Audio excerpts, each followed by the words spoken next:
A brand new video, and today we're going to be reacting to FNAF, and we're going to be reacting to the video FNAF: The Clue That Solves Golden Freddy. So this is my first time ever reacting to this channel, to this YouTuber on the channel. So yeah, let's just get straight into the reaction. Golden Freddy has been a topic of debate for nearly 10 years now, and most of the debate has revolved around who possesses the animatronic and what makes them so special. There's been a lot of talk about this topic recently, so I thought I'd make a video detailing exactly what I think about Golden Freddy, featuring evidence that you may have never heard before. We have a lot to talk about, so let's get started. While researching for this video, I've once again realized that the order the game's released in matters, especially with Golden Freddy. Okay. Scott has gone on record saying that he likes to use new games to answer questions from past games, and that's very true when it comes to Golden Freddy. This is going to be a lot easier to understand if we go game by game, so let's make a timeline. In August of 2014, we were introduced to Golden Freddy in FNAF 1, and in that game he appeared as almost a ghostly type figure, rarely appearing on the poster outside your door, in the hallway, or in your office, surrounded by the words, "It's me." When you stare at Golden Freddy... I never got Golden Freddy, to be honest. I just got the "It's Me" and the posters a couple times, but other than that, yeah. For too long, he'll jump scare you. But his jump scare is not like the rest. Instead of a full body 3D animated jump scare, you only see his head, and he crashes your game. Back in 2014, we knew with the context of the nightly phone calls and posters on the walls that kids were haunting the animatronics. Golden Freddy, though, clearly acted different from the rest. So for some reason, he must have been special, but we didn't know why. Then, in November of 2014, Golden Freddy returned in FNAF 2, featuring a new design but all of the same tricks. He once again could randomly appear in your office, his head could appear in the hallway, and if you stared at him for too long, you would once again get jump scared by his floating head. As far as the lore is concerned, FNAF 2 only heightened what we already knew about Golden Freddy. We knew that he was probably one of the missing children, and we knew that Scott was trying to emphasize that there was something different about Golden Freddy, but we still didn't know why he was different. In March of 2015, we got FNAF 3, and with it, a few more details surrounding Golden Freddy. A huge chunk of the game revolved around freeing the spirits of the missing children, especially the spirit possessing Golden Freddy. After completing all of the secret minigames and giving cake to all of the missing kids, you're able to free the spirit of Golden Freddy in the Happiest Day minigame. This once again establishes that the Golden Freddy kid was different for some reason. In the End of Night minigames, you get to play as each animatronic, Freddy, Bonnie, Chica, and Foxy, with each minigame ending with Afton disassembling the animatronics. After the main four animatronics are disassembled, you play as a spirit. When you enter the safe room, it's revealed you are the fifth spirit, presumably the spirit who possesses Golden Freddy. While the other four spirits are blocking the door, the Golden Freddy spirit is once again being shown as different from the rest, seemingly coming off as more aggressive than the other spirits. The spirit chases Afton around the room, leading him to get into the Spring Bonnie suit and get spring-locked. 3 games into the franchise, we knew that the Golden Freddy spirit was special, seemingly being the leader of the group, shown through the Happiest Day minigame and the Afton Springlock scene, but we still didn't know why this was the case. Cut to July of 2015 when we got FNAF 4. Suddenly, Golden Freddy, aka Fredbear, was in the spotlight. In this game, we got a huge chunk of lore relating to the Crying Child, and the days leading up to him getting bit by Fredbear. At the time, this didn't really give us any concrete information about who possesses Golden Freddy, mostly because it wasn't immediately clear that the Crying Child was the spirit possessing Golden Freddy. The main way a kid went on to possess an animatronic in this series was Afton killing them and them getting stuffed into a suit. But the Crying Child was different. He wasn't killed by Afton. He was killed on accident and died later from his injuries, nowhere near the Fredbear suit. Because of this, the mystery of who possesses Golden Freddy as of the release of FNAF 4 was still up for debate. In January of 2016, we got FNAF World, and right when we booted up the game, we knew that this was a continuation of the story from FNAF 4. We see the same voice from the end of FNAF 4 saying the same thing: "I will put you back together," insinuating that this game revolves around the Crying Child and putting him back together. So what does putting the Crying Child back together even mean? Well, throughout the game, you're instructed to find clocks, and with each clock you collect, you're put into a little minigame. These minigames mirror what we see in FNAF 3. These are directly connected to the minigames you had to complete to set up the Happiest Day and free the spirit inside Golden Freddy. The task to put the Crying Child back together was actually us spirits setting up the Happiest Day minigame, therefore connecting the crying child to that minigame. FNAF 4 and FNAF World were all about showing us that the Golden Freddy kid in the Happiest Day minigame was the crying child. The next game where we got info about who specifically possesses Golden Freddy was FNAF 6 in December 2017. At the end of the game, we got an image of 6 gravestones. Because it was the birthday that he never had. It's the birthday that he died in. One grave off to the side covered with grass, and one on the hill in the back. The graves with actual names on them represent... Yeah, the hill all the way in the back is definitely Charlie. These are definitely the MCI kids, and then the one in the grass is probably Cassidy or something. Or Evan or something. The spirits inside the 4 main animatronics, matching almost perfectly with the FNAF 3 ending image. Freddy is Gabriel, Fritz is Foxy, Susie is Chica, and Jeremy is Bonnie. From what we've seen throughout the series, the spirits of Freddy, Foxy, Chica, Bonnie, and Golden Freddy are almost always grouped together. Using that logic, this mystery grave grouped with the main 4 would be Golden Freddy, and the grave in the back would presumably be the puppet, Charlie. The big question relating to this image is obviously, why is the Golden Freddy kid's name being kept a secret? At this point, because of FNAF 4 and FNAF World, we were pretty sure that the Golden Freddy kid was the crying child. Why not just reveal the crying child's name? Well, that brings us to the FNAF Survival Logbook, which was released Scott didn't want to make it that easy. He did not want to make it that easy. Supposed to be released He's like, nah, you have to find it yourself.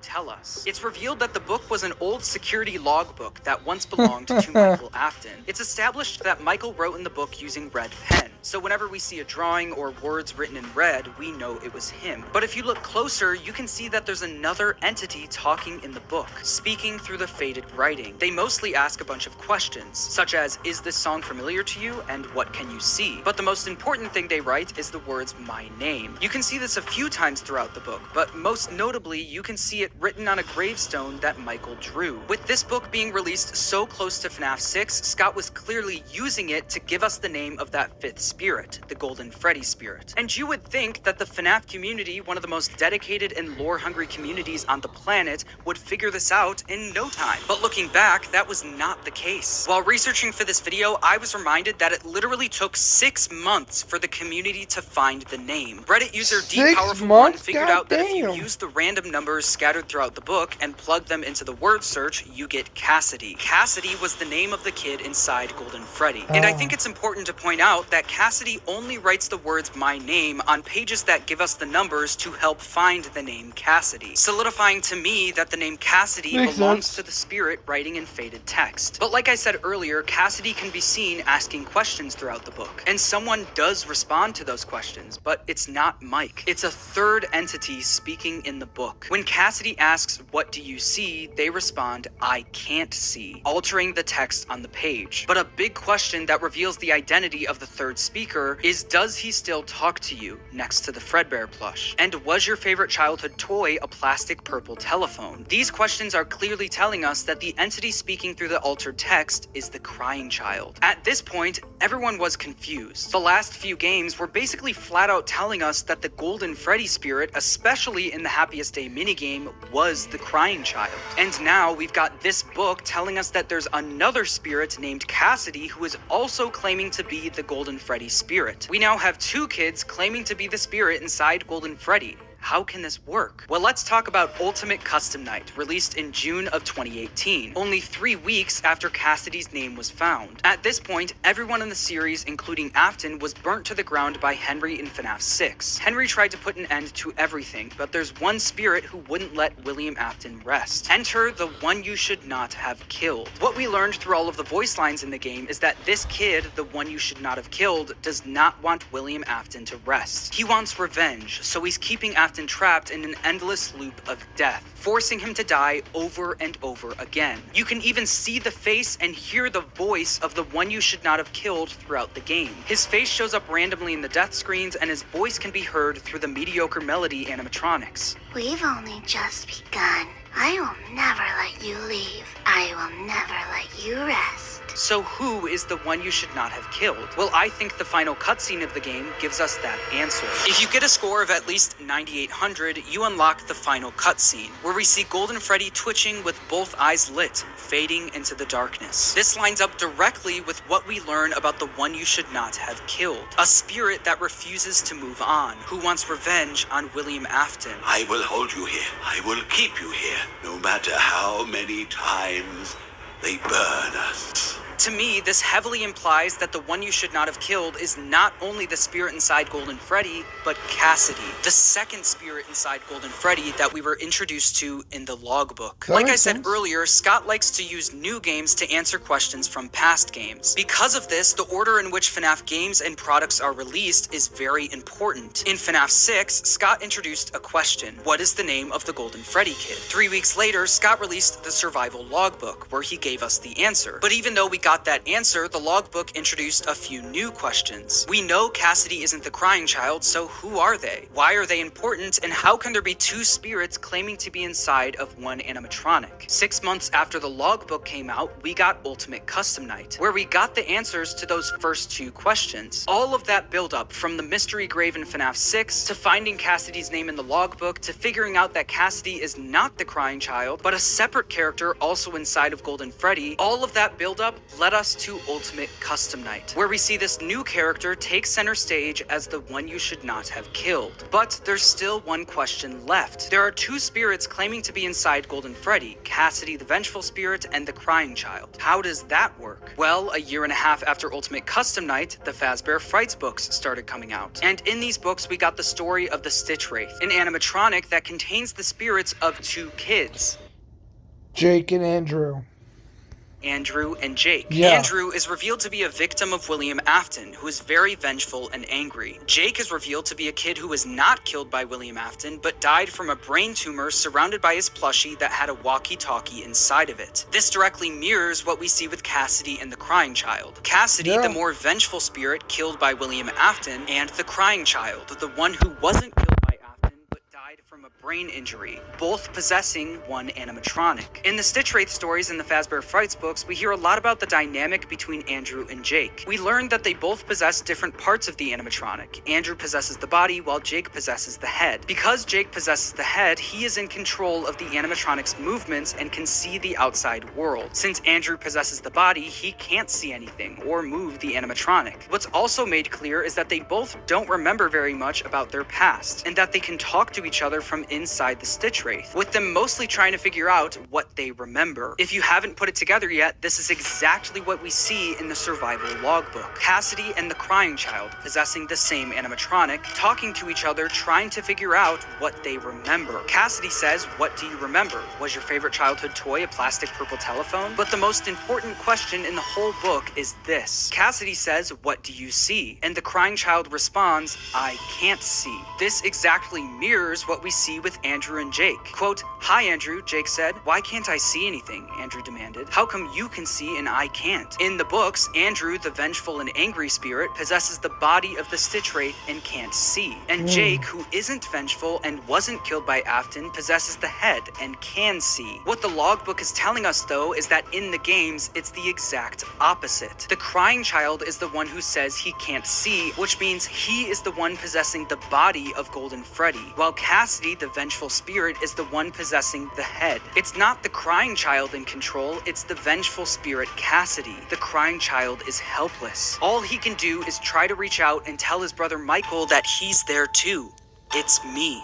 It doesn't stop there, though. The Stitch Wraith story establishes that a spirit needs to remember or be put into one of their happiest memories in order to move on, aka their happiest day. Towards the end of the Stitch Wraith story, Jake is able to help a bunch of kids who were killed. He does this by essentially going back to their memory of being killed and changing it, making that terrible memory into a happy one. This allows the spirits to be at peace. How does this translate to the games? Well, this is exactly what the Happiest Day minigame is in FNAF 3. This minigame is is showing us the crying child's happiest day. In the security logbook, there's a page that talks about the happiest day, where it specifically says in bold, reflect on the happiest day of your life, with an image of the puppet handing a cake to a child. If you do what it says and take the image of the happiest day minigame and reflect it, what do you see? The crying child's birthday party from FNAF 4 where he got bit. Like we established earlier, the main goal with FNAF World is to set up the happiest day minigame for the crying child. But have you ever stopped to question why we have to collect clocks in order to do this? It's because we are literally going back to that terrible memory of the crying child getting bit and changing it, making it so that in his mind, that terrible day was a great one. People have pointed out throughout the years that the map of FNAF World looks like a brain. This is because we are literally in the mind of the crying child, metaphorically going back in time in his mind and changing the memory of that terrible day, turning it into a happy one and helping him be able to move on. So far, we've learned that in the games, there are potentially two spirits inside Golden Freddy, Cassidy the Vengeful Spirit and the Crying Child. In the logbook, we see them communicating for the first time, trying to figure out what each other remembers about their past. In the logbook, the Crying Child says that he can't see. Using what we know from the Stitch Wraith stories and the Fazbear Frights books, the Crying Child is possessing the body of Golden Freddy, while Cassidy is possessing the head. Cassidy is the one in full control of the Golden Freddy animatronic. Oddly enough, this almost lines up perfectly with what we see in the FNAF movie. Speaking of the FNAF movie, after the FNAF movie came out, Matthew Lillard spoke in an interview where he basically said that we're gonna get some FNAF movie parallels. The movies are meant to help fill in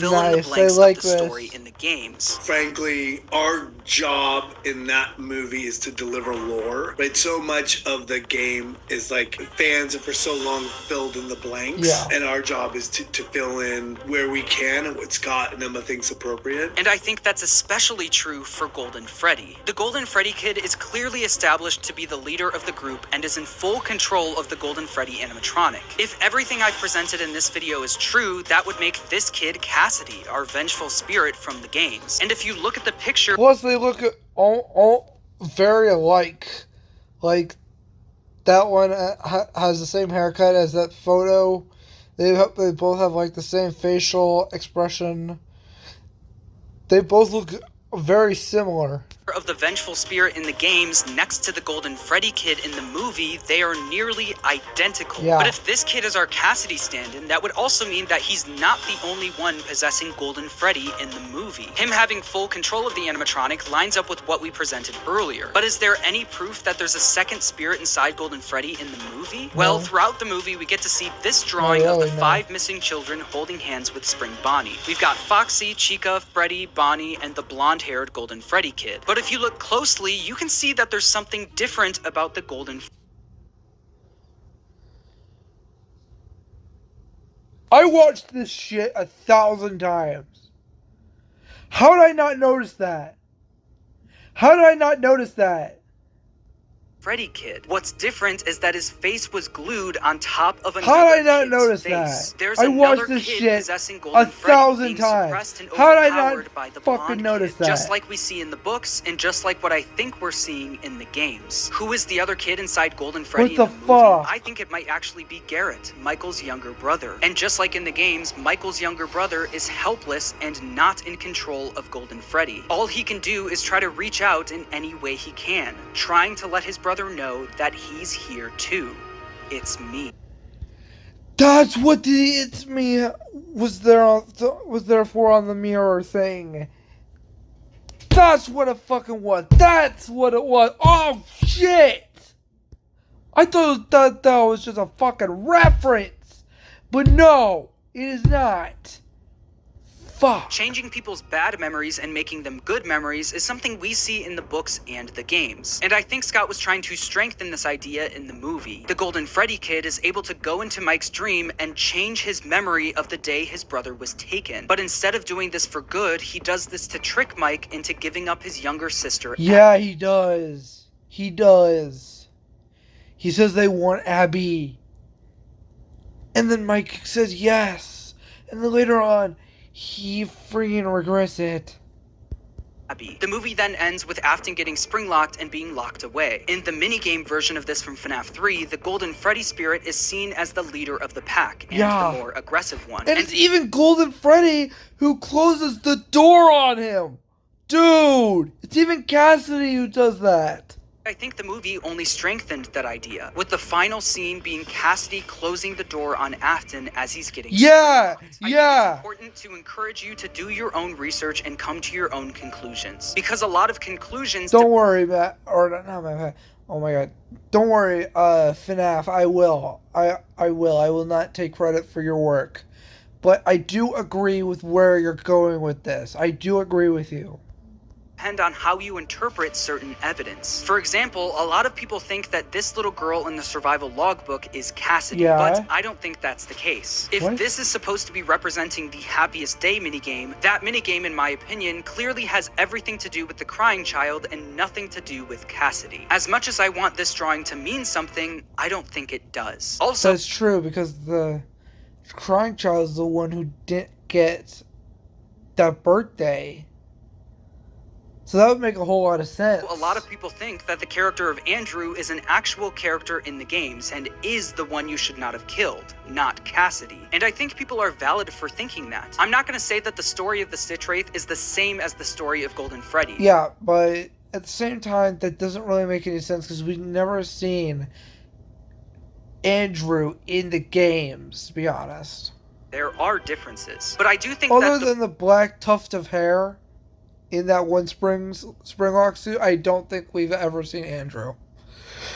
Those stories are more meant to help us better understand how Golden Freddy works in the games. You can interpret things however you want. That's what makes theorizing fun. Also, big shout out to MatPat, because I really do think you were on the right track with your video from 2020. This video was also written and filmed before the release of Into the Pit, and I haven't really decided how that's changed my opinion on Golden Freddy, but as of right now, my opinion really hasn't changed. Make sure to subscribe, and thanks for watching. Alright, make sure to subscribe to FNAF. He's the one who did all the work. He's the one who deserves all the credit. I'm just over here saying all this stupid shit. But I do agree with what he's saying. I do agree with it. Make sure to subscribe to my channel, like the video, and I'll see you guys in the next video and or live stream. Peace.